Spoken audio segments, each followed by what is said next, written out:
ماں نے اسے گھور کے دیکھا۔ میری ماں نہ بنو۔ پھر انہیں خشمگین نظروں سے کیف کو دیکھا۔ جاؤ لے کے آؤ۔ اس نے فوراً کشمالہ کو دیکھا جس نے نفی میں گردن ہلائی۔ کیف نے ماں کو دیکھا۔ وہ اب کے سختی سے بولی، آواز نہیں آئی؟ لے کے آؤ۔ جی اوکے۔ وہ فوراً سے پلٹ گیا۔ کشمالہ نے افسوس سے نفی میں سر ہلایا۔ ماں آپ کو شوگر ہے یار، نہ کریں ایسے۔ ماں نے تو یوں ظاہر کیا جیسے سنا ہی نہیں ہے۔ کیف نے ڈش سامنے لا کے سرو کی تو انہوں نے جی بھر کے ڈیزرٹ ڈالا۔ اچھا تھوڑا کم کر دیں۔ اس نے ہاتھ ان کے پیالے کی طرف بڑھایا تو ماں نے اس کے ہاتھ پہ چمچا مارا۔ میں نے کہا نا میری ماں نہ بنو، جاؤ یہاں سے۔ وہ خفیہ سے اٹھ گئی، پھر کیف کی طرف آئی، غصے سے اسے دیکھا۔ تمہیں کس نے کہا تھا ڈیزرٹ لے آؤ؟ میں کیا کرتا آنٹی غصہ کر رہی تھی۔ غصہ ہی کر رہی ہے نا وہ، اٹھ کے تو نہیں جا سکتی نا۔ ان کی فاسٹنگ 140 تھی صبح، حد ہے یار۔ وہ جھنجھلائی ہوئی لگ رہی تھی۔ باس وہ ہلکا سا کھنکھارا۔ آنٹی نے مجھ سے پوچھا کہ میں کون ہوں۔ وہ کل سے مجھ سے 3 دفعہ یہی سوال پوچھ چکی ہے۔ ماں کی عادت ہے مذاق کرنے کی۔ اب ان کو کچھ میٹھا نہیں دینا، اوکے؟ وہ تنبیہ کر کے آگے بڑھ گئی۔ وہ بس اسے جاتے دیکھتا رہا۔ اس کا موڈ ماں کی اس حرکت پہ خراب ہو گیا تھا۔ وہ ایسے ہی بددلی سے سینے پہ بازو لپیٹے بفے ٹیبل کے ساتھ کھڑی ہو گئی۔ اکثریت کھانا ڈال چکی تھی اس لیے یہاں رش کم تھا۔ تبھی قریب میں کوئی کھنکھارا، آپ کھانا نہیں کھا رہی؟ وہ چونکی، پھر سنبھلی، چہرے کے زاویے درست کیے۔ وہ زیاد تھا، ہاتھ میں پلیٹ لیے اس کے قریب آ رہا تھا۔ تشویش سے اسے دیکھا، پھر گردن موڑ کے اس میز کو جہاں ماں بیٹھی مزے سے ڈیزرٹ کھا رہی تھی۔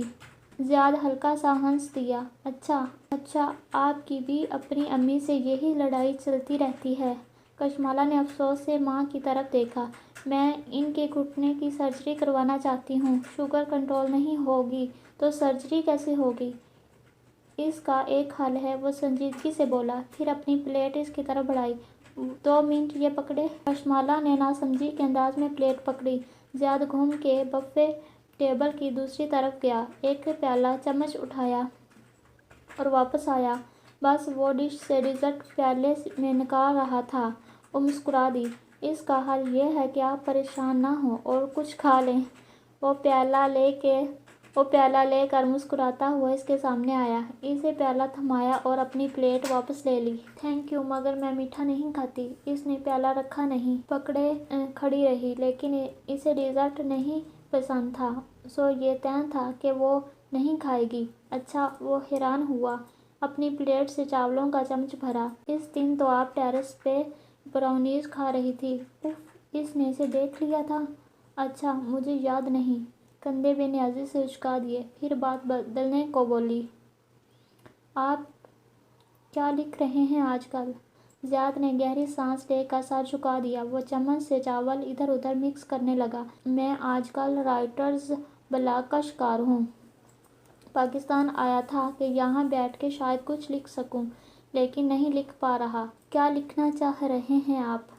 زیاد نے آنکھیں اٹھا کے اسے دیکھا۔ وہی جو سب شوق سے پڑھتے ہیں، ایک عظیم لو سٹوری۔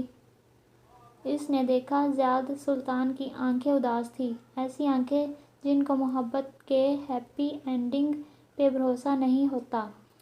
اسے نگینا آنٹی کی باتیں یاد آئیں۔ آپ کی سپر پاور کیا ہے؟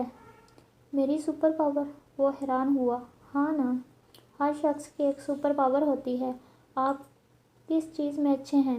اگر آپ لو سٹوری لکھنے کے بجائے وہ لکھیں جس میں آپ اچھے ہیں تو آپ کا یہ بلاک ختم ہو جائے گا۔ وہ مسکراہٹ دبائے سوچنے لگا، پھر اطراف میں نگاہ دوڑائی۔ میں رائٹر ہوں اور میرا مشاہدہ اچھا ہے۔ میں وہ نوٹ کرتا ہوں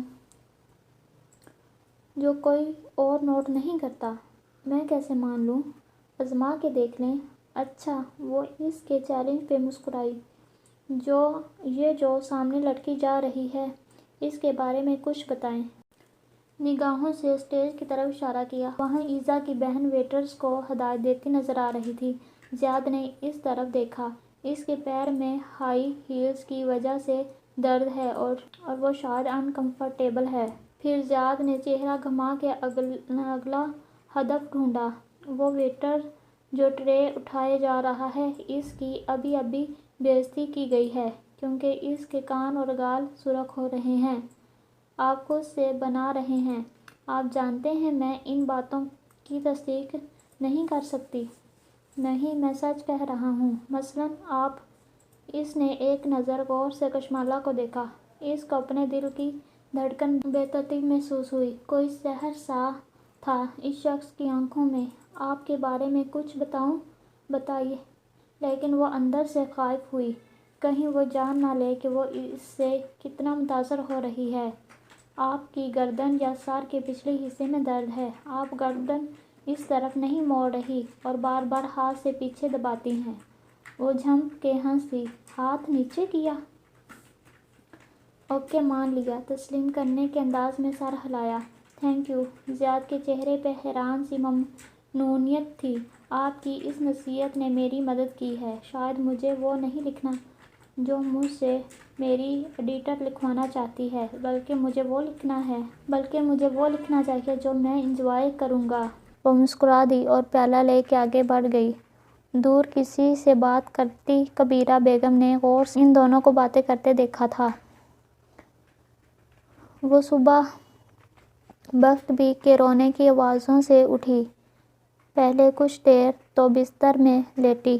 پلکیں جھپک جھپک کے چھت کو دیکھے گئی۔ جب سے کام کرنا چھوڑا تھا، دن رات کا کوئی حساب نہیں تھا۔ ایک عجیب سی مایوسی ذہن پہ چھائی تھی۔